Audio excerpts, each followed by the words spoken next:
Okay. So again, welcome to the Laugavegur Trek um, webinar, and we're going to be talking about all that there is to offer in this wonderful trek. So, Green Adventures, our mission really is to help people fall in love with wild places through extraordinary eco adventures, and while that, learning how to protect the people, places, and by the people, the cultures that currently exist, the places, ecosystems through ecotourism. And again, at any time, please, please, please, just if there's a question, please don't hesitate to interrupt and be like, "Hey, Cynthia, wait, go back," or I want to know more. So again, so as we're moving forward here, um, the Laugavegur trek, I've gone, as I mentioned, several times, and every time is a bit different. And I say that because weather makes such a significant difference on what you see, whether it be reflections of the rock, the rhyolite that's present, or if you know if you see the bright green. So this image that I have here of Laugavegur, what's so amazing is that with the geothermal vents, you're going to get the greenest, right? The greenest of the green mosses, but you'll also have the ice caps, and then the black basalt that comes from that active, well, I won't say active, that dormant volcanic region. So from the hot springs of Alam and Lager across the extreme environments of the Southern Highlands to the forested valley of Thorsmork, the landscape is so varied and otherworldly, and otherworldly, you might think that you were on another planet.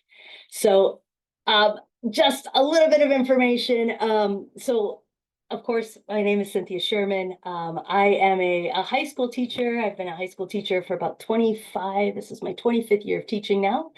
And I'm a biology teacher by, let's say, 9 months of the year.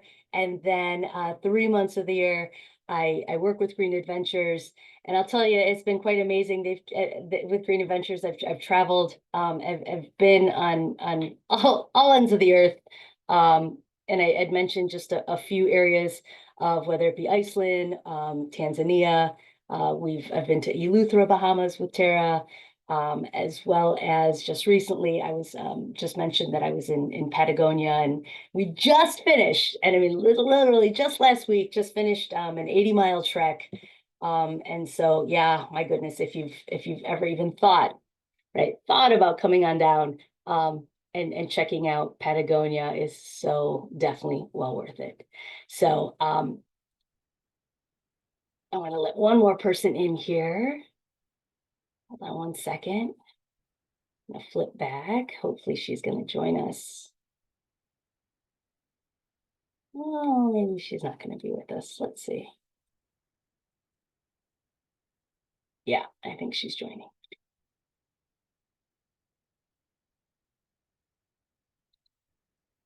Okay. So while I think that is while she's joining here, I also wanted to introduce you. She is not here with us today, but Thora is, she will be our boots on the ground guide. And at any time in which we are trekking, Thora will be the person leading the hike. Any questions about safety or where we'll be trekking, because there will be ice bridges, and ice bridges that have thawed, and she will definitely be the person that will be guiding us and making certain that we get from hut to hut. If there are any concerns with like food restrictions or making sure that any of the arrangements need to be met or corrected, then you would let me know. I will be during the trek, I'll be the sweep. And during this time, we'll have the rest of the crew kind of sandwiched in. And I'll tell you, Thor and I have been working together. Golly, how long have we been working together now? For quite a while. And she is so much fun, and every year just loves working with Green Adventures folks. So definitely someone to look forward to meeting. And she also has so many great stories and has lived such an amazing, inspiring life. So so excited to get to see her again this summer. Okay. All right. So This is Iceland, and this is the capital, Reykjavik. And this particular region, this southern region, is where the Laugavegur trek takes place. And I'm going to go ahead and flick to the next slide here. So in this region, we're going to start with Lager. And the hike is hut to hut. So from Lager, Hraftenusker, um, Alftavan, which is also it is Swan Lake, to Emstruer, and then to Thorsmork. So what I'd like to do is to kind of give you an idea of what it will be like when you fly in, where you'll go, and what we'll be doing on a day-to-day basis. So just curious at this point, are there any questions? No? Okay. All right. So the tour starts in Reykjavik. It'll also end in Reykjavik. Once you get there, you'll be taking a fly bus, which is the transfer, and then it will take us to our beautiful hotel. I say our beautiful hotel. It is, I personally think it is the best location to have it because it is directly across. Let me see if I can get a picture here. Directly across. I'm going to flip forward and I'll flip back. Oi, okay, maybe I've gone too far. Flick, it will take us to Helgrimskirkja, which is a beautiful, beautiful, beautiful, iconic church that you'll see when you are in Reykjavik. As far as entry requirements go, you'll need a passport, and you'll just want to double check, make sure that your passport is valid for at least the 6 months and beyond of travel from July 15th to make sure that not only could you visit Iceland, but that you will also be able to return back to the United States. And for Iceland, there will be no application for a visa that is needed. Okay, so one of the wonderful things that I love about Green Adventures is that we make sure that everything is planned to a T. Christy, if you've traveled, it sounds like you've traveled what, 3 trips with Green Adventures. You know that you'll know what to bring, how to get there, like all of the details will be spelled out for you. Once we have an idea of who's going, we will connect on WhatsApp. And so as people are buying gear or they're trying to plan or figure out what to pack, I will stay in touch with you from when you register or once we have our group confirmed, and just kind of checking in with you. Sometimes I have some participants that are like, oh, please help me stay accountable for training. And so I can do that for you if you want to just, we can all just communicate and make sure that we are all settled and ready to go. So any packing, travel, I don't know, we'll say discussions, conversations, we'll all be in touch with WhatsApp. I will be with you through the entire trip from the moment in which you are at our hotel to the moment in which we all get dropped off at the airport. Our expert guide will be with us. So Thora is there in red in the image there. She will be our guide, and she will be with us for the extent of the trek, and she will be actually with us when we get dropped off in Reykjavik.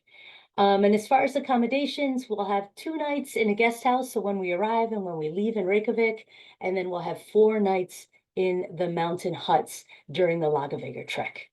As far as transportation, all of that will be provided, and all of our meals are absolutely delicious. Luggage transport throughout the trek, and we can talk more about that, as well as a lovely, lovely, lovely time at the Sky Lagoon. Just curious, Christy, when you were in Iceland, did you guys go to the Blue Lagoon or did you go to Sky Lagoon? Yeah, we went to Blue Lagoon. Oh, you did go to Blue Lagoon. Okay. Yeah, we were, I think, one of the last ones that were able to go. Oh yeah. I saw some images recently and their parking lot was um completely covered in lava. I mean Yeah, for it's them, wild. yeah, it totally is wild. And I say for them because,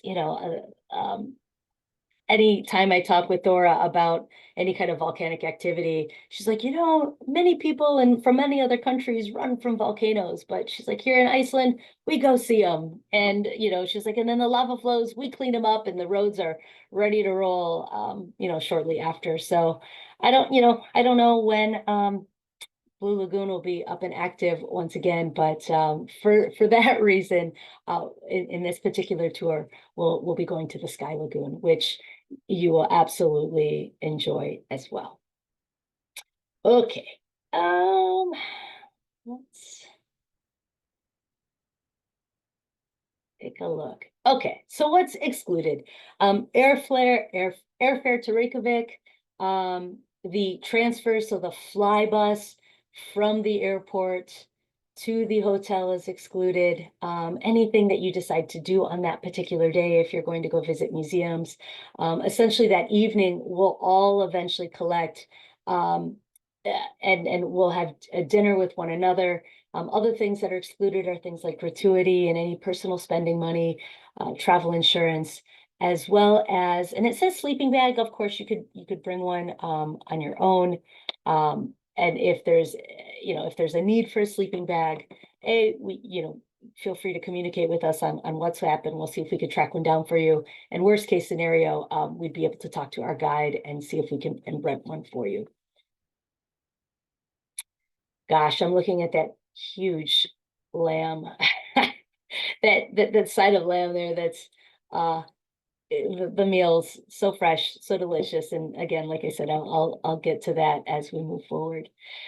All right, so this 60 and older crew, I believe I brought them 2 years ago, and I chose this specific picture because we were heading to the canyon and it was pouring rain. And this is, I thought, the perfect slide for what to bring, because we never really can tell what the weather is going to be like. And we had a choice to stay in the hut or to check out take an extra day hike to see the canyon. And as you can see, we decided to hike on out, and we're so thankful that we did.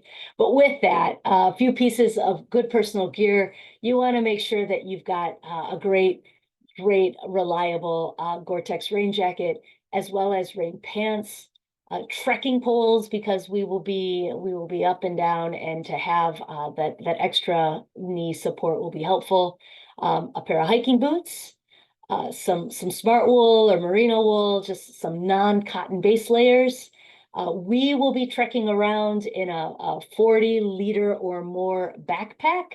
40 liters seem to be the perfect volume for a backpack. So we suggest a 40-liter backpack and rain cover, as well as, because we're going to be doing some river crossings, some neoprene socks and some sandals. So sandals, anything with a backing. So a pair of tevas would be perfect to be able to do any kind of river crossing.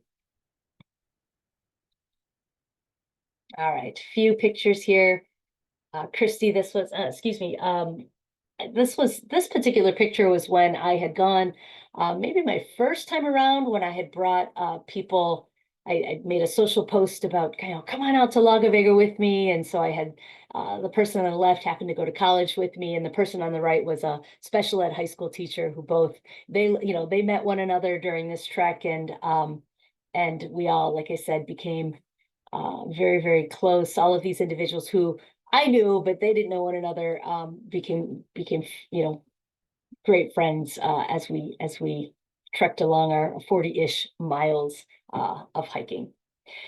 All right, so the 40-liter pack is what you will have while you are hiking. Inside it would be your layers. So maybe I shouldn't say maybe, your puffy jacket, your rain gear, your first aid kit, your water, multiple layers of hat, various gloves, etc. And then you'll notice to the left we have the duffels. So the duffels would be the change of clothing, socks, underwear, different layers, base layers that you would be wearing throughout the Laugavegur trek, as well as any clothes that you would wear before we go hiking and any clothes that we'd be wearing after hiking. And what is so lovely is that from hut to hut, we will be hiking with the 40-liter and a big vehicle, and I say vehicle because it is varied from time to time, but a big truck will be carrying our duffel bags. And so we go hut to hut, and these will follow us. And when we arrive, be waiting for us to change out of into some more comfy clothes or to wash up or whatever it is that you might need. All right, curious questions. How we doing? Oh, Angie, lovely for you to join us. Oh, sorry. I No, no, no worries. got out of the You ice know, rink. So, as I screen share, I lose sight of who's in my room, and I know that I had let you in, but it was jogging a little bit, and so I had changed back screens to continue the presentation. So when I flipped back to the any questions and wanted to see faces if there were any questions, I saw your name pop up. How are you, Angie? oh, good. We just left the ice rink with one kid. I'm picking up another, and I'm driving and listening. Oh, So, okay. Okay, good to know. Good to know. well, Um, I'm parked now. So, but oh, I came in lovely. late. I was having trouble getting in. So, Oh, okay. Okay. So I had introduced myself and I had mentioned that I was a high school teacher. And Angie, goodness, early 2000s. And I'm not certain, I'm like, I want to say maybe you, um, so when I started, yeah, well, when you and I had met was maybe early 2000s. oh, well, as soon as you got to Groves, yeah. Yeah. So I I said, was yeah, there. I was there at 97. So, okay. Okay. All right. So, Angie, we've gone through, I don't know, like I said, that I wasn't able to see when you popped in, but we just started, we talked about transportation, things that you would need, as well as things that are excluded from the trek. And at any time, I mean, you know how to get a hold of me, just feel free and we can, I figured I could ask you to fill in. yeah, So, yeah, absolutely. Absolutely. yeah. Okay. Just curious, any other questions before we move forward? Okay. All right. Physical requirements. I would most definitely say you must love to hike. It's so gorgeous. It's beautiful.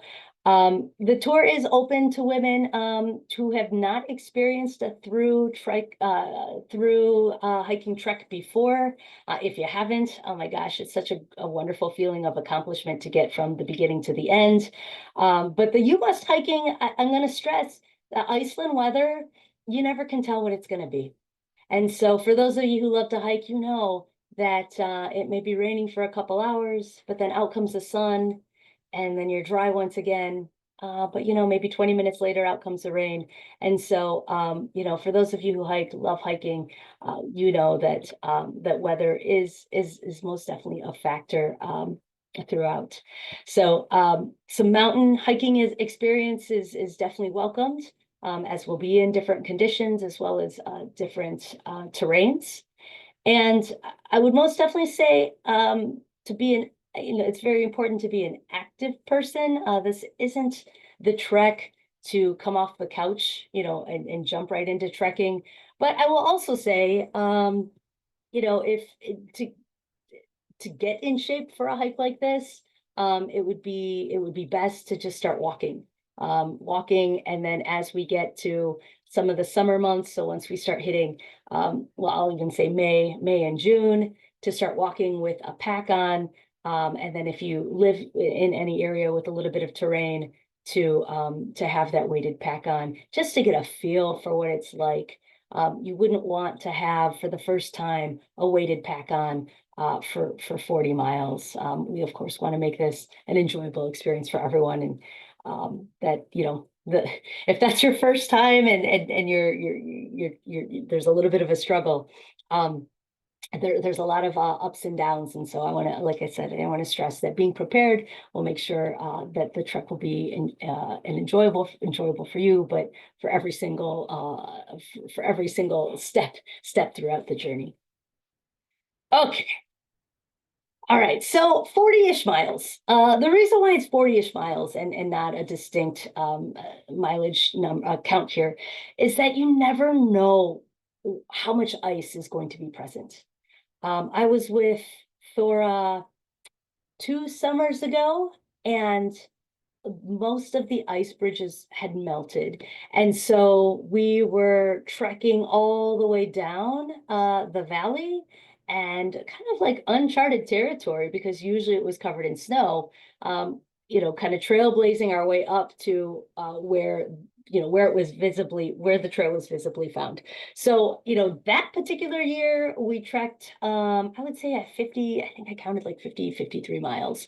But on average, um, we're looking at like somewhere between 43 miles. So we walk about 6 to 7 hours a day, and depending upon the day, about 7 to 10 miles. The trails are footpaths, very visible with loose gravel, rocks, sand, mud, snow, depending upon weather. We'll have a couple glacial river crossings. And as far as elevation, our total cumulative elevation is 6,000 feet over our 5 days of trekking.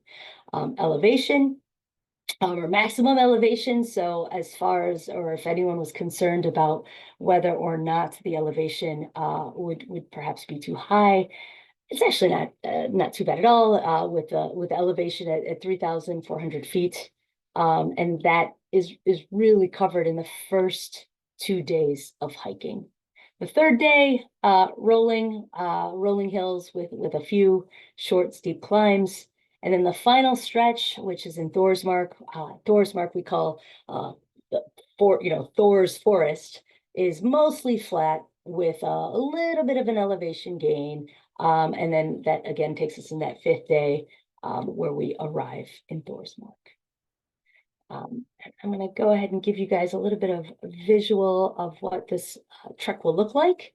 So again, you'll notice that it's clearly marked, but you'll also be able to see miles and miles as you get higher in elevation. And let's see, I'm going to flip through a couple other areas. This one happens to be a video. But I also wanted to show you, how conditions can change. So we start to get some snow, and you can definitely see how different the two terrains are. Every day will be different. And I say that it's almost like you're on a new planet every single day of this particular trek. So again, clearly marked. This is just to show you a little bit of the steep climbs that we'll be taking here.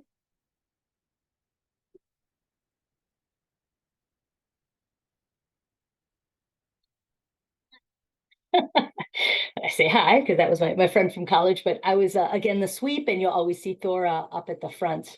So this is an example of when we look at any kind of snow melt, Thora will be there to just making certain that anything that we are walking around or near is safe, and if not, she'll be the one that will guide us around in other paths. Okay. Now I'm curious as to what has happened with the slideshow. So hold on one second. I'm going to stop share. And see what's going on. Okay.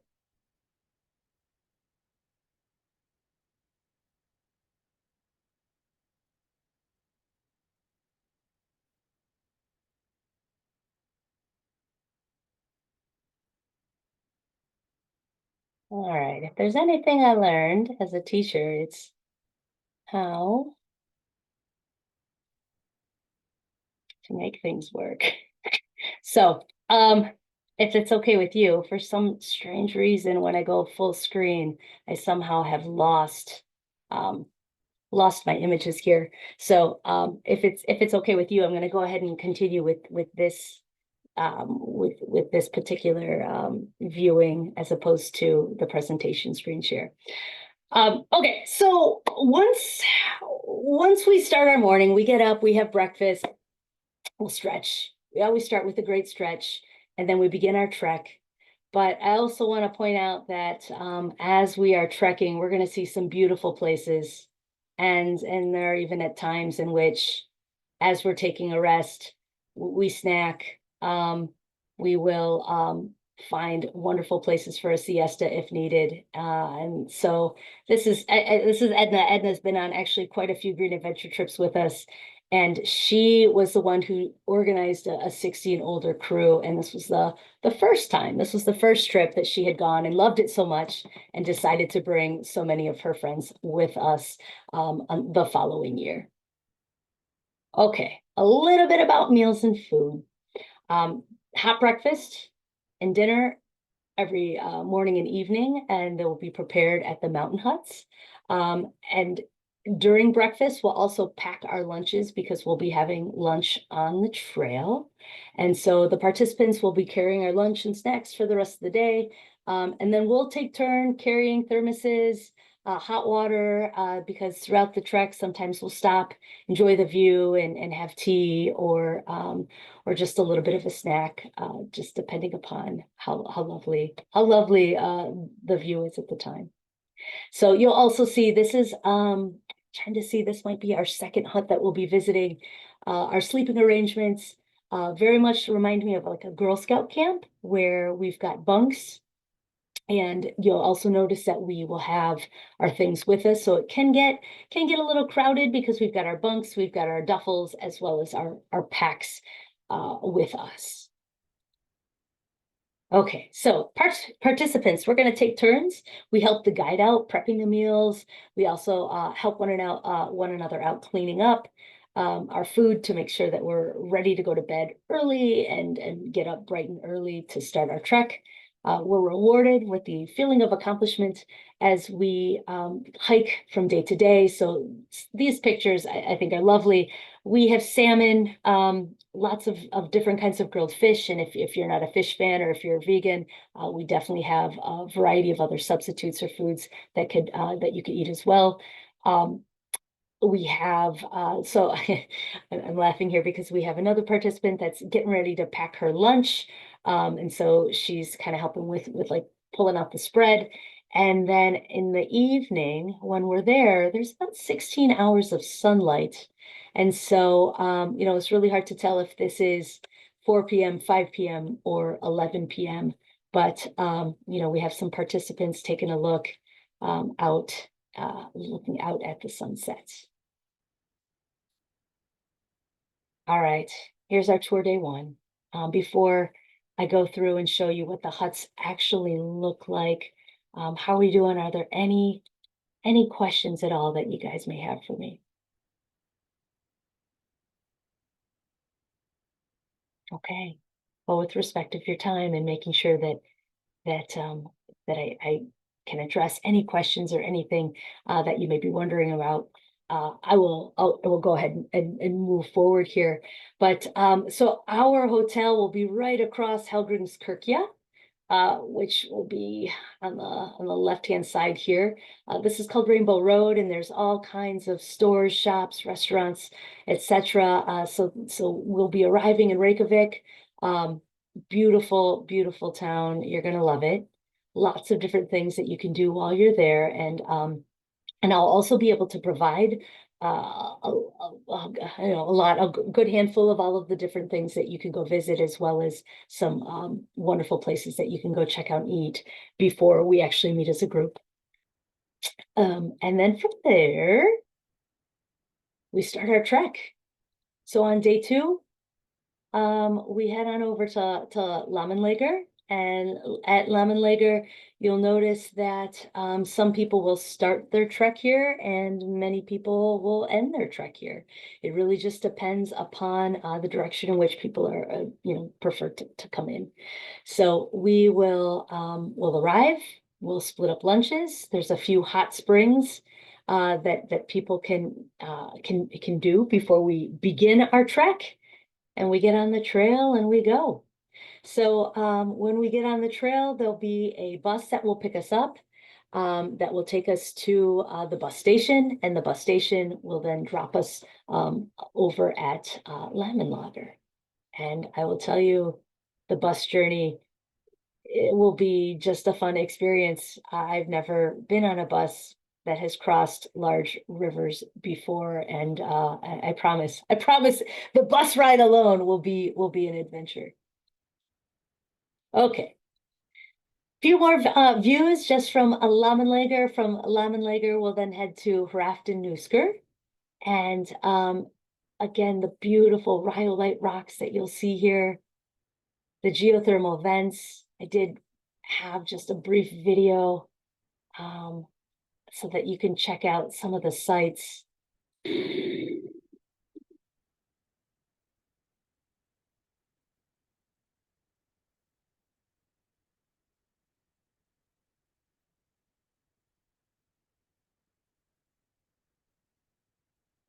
So I had mentioned I was a science teacher, and I had had thermal probes in which I was able to take a look at the glacier melt and the hydrothermal vents, water combining and creating this convection current. And it was, oh, it was so beautiful. I mean, it was just all the colors, right? I had the blue water, and I had the red on the sensors, and oh my gosh, it was magical. So anyway, just to give you an idea of what we'll be hiking around, there'll be the smell of sulfur, again, feeling like you're on the moon until we trek the next day. We're no longer on the moon, but now it feels like winter. So Hrafn-Nusker, here's some examples of what the huts, actually, this is what you guys saw us when we were eating, but this is the room situation, or the bedding. The huts have showers. They also have running water. Oh, I say showers, excuse me. This first one is rustic, and they actually progressively improve. So this one, I apologize. I'm like, wait, no showers. The first one doesn't have showers, pit toilets, but as we move forward, the rest of them do, and the rest of them do have flushing toilets. So this is by far the most rustic of the different huts. As you continue to hike, on our way to from Hrafn-Nusker, again, just some beautiful places in which you'll be able to hike and take pictures from.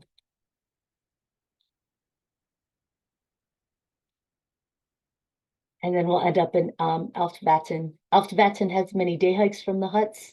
This is what we call Swan Lake. You might be able to see the lake back there. There's also a lovely restaurant and bar out of nowhere. I still don't even know how it happens, but anyway, here's a little restaurant and bar that's out near the lake. This is what our huts will look like, our bedding situation. And when we're helping Thora out with rotation of cooking, this is kind of what the kitchen scene looks like as well, with a single burner or a double burner. And she will, essentially we're chopping vegetables while she's doing most of the meal prep. So in this particular hut, we've got, as I mentioned, the restaurant and bar, flush toilets, and showers available. This is a video, and just for the sake of time, it is family style food. So just, here we happen to be having salmon and salad. Well, there I am. Let me just keep going here. And yeah, so every meal will have we'll always have a variety, again, for those who are vegan, or for those who are vegetarian, we'll have different options as well. Okay, this is our first river crossing, just to give you an idea for those of you who hike, what it may look like, what the current may look like. I think only 1 year did I end up having water above my knees.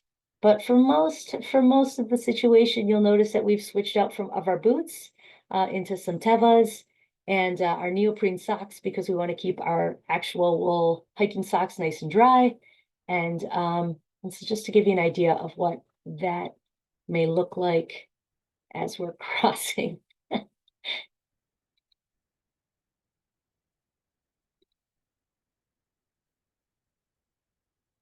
And here's a picture of that lovely canyon, again, in which we can choose to day hike from if you guys so choose to do so.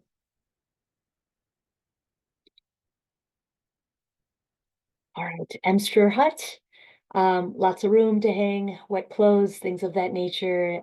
If there's any particular weather, flush toilets, showers. And then again, you'll notice very much looking like a Girl Scout camp. Only in this case, we've got individual mattresses, and so each space is with each mattress.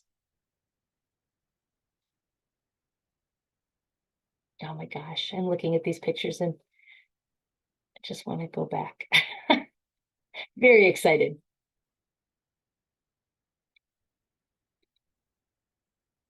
I'm gonna go ahead and play this image just to give you an idea of the current.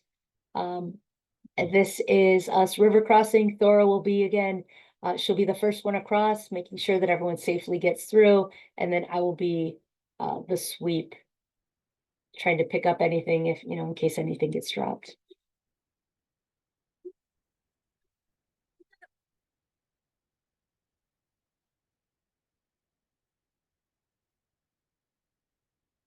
Just so you have an idea of what the current looks like when we do our river crossings. And our last part of the hike, you'll notice that the vegetation has drastically changed. And we're now heading to Thorsmork. And Thorsmork again is Thor's forest, where you'll see that the upgrades as we go from hut to hut. Now we've got a bar available, flush toilets, showers. The showers, depending upon which hut we end up with, the showers are not next to the building, but actually inside the building that we'll be sleeping in. And so this is just a couple images. This is actually up here, the lounging area in which we'll be, what's great about Iceland is you're going to meet people from all over the world. And so it's really kind of fun because as we're hiking, we'll see these same individuals day in and day out. And while they won't be with us, there's this sense of accomplishment, in the evening when we see everyone who we've started with in the morning and how, eventually we all end up with at night. All right. So again, just a few other images, and we're now rounding out to Sky Lagoon. So we'll depart, we'll take a bus, it'll take us back to Reykjavik. And so from Reykjavik, we will then we'll stay in Reykjavik for a night and then head on out in the morning to Sky Lagoon. And from Sky Lagoon, we'll dry off, get ready to roll, and head off to the airport for our return flight. So that is the tour in a nutshell. And again, one of the things I love, love, love about Green Adventures is that we do it all for you. You just got to show up, right? You show up, you bring your gear, and we make sure and take care of everything else. So, are there any questions that you might have?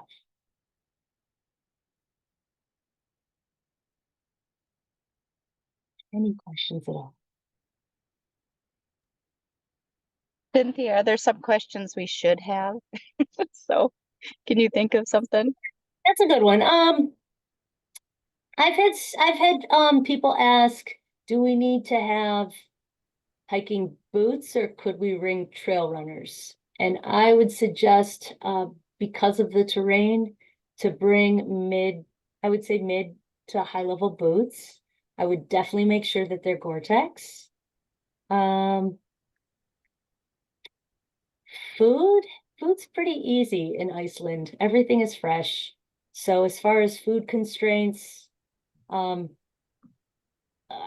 gone with several groups and very seldom, and I say very seldom, I can't even think of one example where someone had difficulty finding something to eat. Breakfast, you could have the hot breakfast, which is various, whether it be oatmeal, with walnuts or varieties of fruit and such, to I'm trying to think to some that choose to just have bagels or bread, sandwiches for lunch. Usually the dinners are lamb or various different kinds of fresh fish on the grill or smoked. Um, yeah, no, that's a good question, Angie. What else? What else?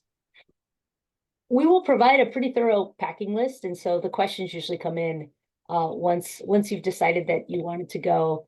You'll get a ton of Green Adventures does a really good job of front loading, so that if you do have any questions, a lot of that information comes at first, and then we kind of walk you through it.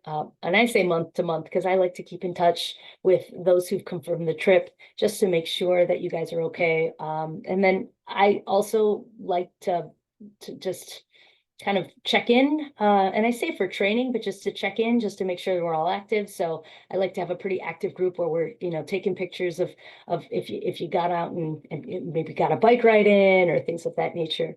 But staying active is pretty important as well. Jennifer, Christy, Edwina. Yeah, I have one question.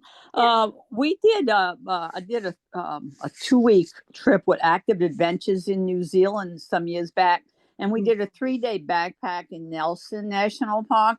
And there was one section that was only like about 15 feet, but it was mainly almost like rock climbing, and actually anything like that, because I'm 73 and I'm strong, but my balance is not what it used to be. So, Edwina, the woman that I had showed you, she was laying down in the field. She's 72. She's going to Tanzania to go climb Mount Kilimanjaro. So I don't underestimate. I was actually with a woman, as I mentioned, in Patagonia. She was 70, I think she was 74, and she kicked my butt. So age means nothing to me. But Edwina, just to specifically answer your question, I think it's all doable. A lot of it is rolling. Yes. There isn't any steep climb at all. I wouldn't consider any of it rock climbing. Okay. Once we get to Thorsborg, there are a few optional day hikes, which I still wouldn't consider it rock climbing, but the optional day hikes, it's really like if we get there and the weather permitting, if it's beautiful outside, some people just like to celebrate, hang out, eat, enjoy the other hikers from all over the countries. But others are like, oh, I want to go check it out. And so Thora would be a great resource, but really that's once we're there, she could then kind of read where our skill level is at and then make that Okay. at that. Okay. Well, that was the only section of that one that was, but I basically had to take my pack off and scramble up it, and then the guide kind of put my pack on with her because I was afraid the pack was going to pull me back, Yeah, right. because it distorts your balance, your center of balance. But, I'm not worried so much about distance. I've done just like a 20-mile hike on fairly flat land in a day, but balance is, I don't want anything where if I make a misstep or my ankle rolls, I'm tumbling down 100 feet. Yeah, no. Yeah, you'll notice, and actually, let me just let's see if I can. A lot of the landscape is rolling, so you may roll. Yeah, well, I've rolled already. We'll catch you. We'll catch you if you're rolling, but there's not any cliffs. Like even here, so this is the optional day hike. Right. When we get to here, you're not climbing any of this straight wall. Right. Switch back, and then even then, these are individuals who choose to be this close to the edge. There's nothing like this on a particular trek. So yeah, no, there's nothing to worry about. See, I passed on Angel's Landing at Zion because of that. A little too much space without chains, and a lot of young men running back and forth a little fast who would just probably knock you out the way. Oh yeah. Oh yeah, I did Angel's Landing actually last spring break with my family. So I know what you're talking about with people running through Yeah, a little, I'll say overconfident, but that to die, That, I mean, truly, I mean, they have people die there every couple of years. So, okay, yeah, well, that's reassuring. Thanks. yeah, yeah, of course, of course. All right. Any other questions before we wrap up here? All right. Well, I will say that if you ever need to get a hold of me, my email's quite easy. Actually, I'll get to this last page here. Email's quite easy, right? So Cynthia Sherman, so Cynthia@greenadventures.com. And the booking link, while there's a direct link here, you can also just go to greenadventures.com / Laugavegur Trek, or it's actually quite easy to navigate to be able to look for women hikes, or you could also look it up by month, which is in July, to be able to find the trek. I will say this, I was talking with Tara today, and while the early bird special pricing is no longer listed, um, she did put the early bird pricing on the booking link. So I do believe we have four more spots to confirm the trip. So the first four individuals will end up with the pricing for the early bird link. And just if you're curious, because I was like, well, what does this mean? I do believe that the early bird pricing is $300 less. So if this is something that you're interested in, the first four individuals to book will have that discount already included. Like you'll see it when you do register, or if you choose to register. So, all right. One Any more other question. questions? Oh yeah, Edwina. Maximum number of people you're taking on this trip, or you cut it off? Oh, Edwina, I'm having difficulty hearing you. I'm Oh, not. I'm sorry. You're good. You're good. Can you hear me now? Yeah, yeah. What's the maximum number of folks that will be on this trip? Good question. So last year they brought 16. Okay. I would say on average, I bring somewhere between 11, 12, 11, 12. I think the 16 we had, actually one of the high school principals in my school district, she had gone to Kilimanjaro with me, and she was like, I want to go. I want to, I know you're going to Iceland. I want to bring a crew. So we had a large number of teachers and administrators from the district that I teach at go. So they took up, I don't know, I want to say like 14 of the spots. Wow. Okay. And then there were a few others, maybe not 14. Gosh, that seems like a lot, maybe 12 or 13. But anyway, regardless, we did have a few solo individuals, and they filled up the remaining. Okay. So 16 was how many had gone, but again, like I said, I've generally brought somewhere between 11 and 13 people. Well, 16 is not really too many. That's what we had on that active adventures in 2 weeks in a bus, and it worked out fun. It was a jolly crew. Everybody got along. So, thanks. Yeah, good. I'm glad to hear that. All right. Well, if you have any individual questions and you want to stay back, feel free and do so. If not, you know how to get a hold of me again, Cynthia at Green Adventures. And if you take a look at the website, there's also various ways in which you can contact either myself. If you want to get a hold of Tara again being the owner of the company, Tara at Green Adventures. There's we're a great crew, and I say that I love the people I work with. All the tour leaders are fantastic, strong, intelligent females, and I can't support Green Adventures enough. So you've come to the right place if you're looking to have a great time and to really enjoy the company that you're with, because we tend to bring in a great crowd. So. All right, folks. Well, have a good night. Thank you. And again, stay back if you have any individual questions, and I'll do the best I can to answer them.